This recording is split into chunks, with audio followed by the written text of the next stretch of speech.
Tatupay. May challenge ako sa inyo. So, ang challenge ko ay English to Tagalog or Tagalog to English. Basta ganun. So, kung sino yung mananalo, bibigyan ko ng sitsirya. Okay? Okay. Okay? Okay. Okay.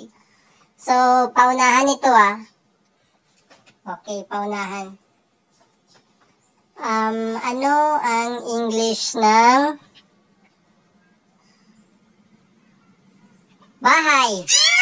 Oh, tay. Okay? So, tay. 0-0 muna. Or 1-1. Ganun. Number 2. Ano English ng sapatos? Sino na una? Si Bay. Si Bay na una. 1-1. Si Bay na una. 2-1. Oh, sige, 2-1. Next.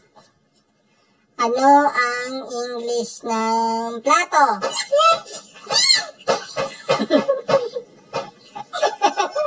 Di na una. Oh, sige, tayo na lang kasi hindi nasabi ni Dato Pai. Kasi na... Yan. So, number 3.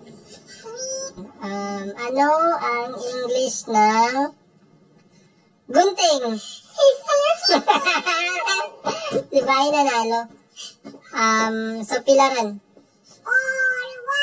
4? 4 ka? O sige, 4-3. Next, ano ang English ng pintuan? Dato 5. 5 na siya. Ikaw 3. Next, ano ang English ng baso? Glass. So, 3-5. Next, ano ang English ng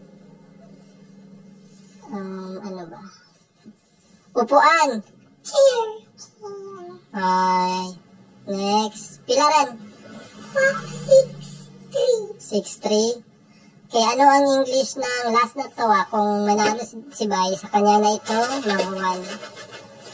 So, next, ano ang English ng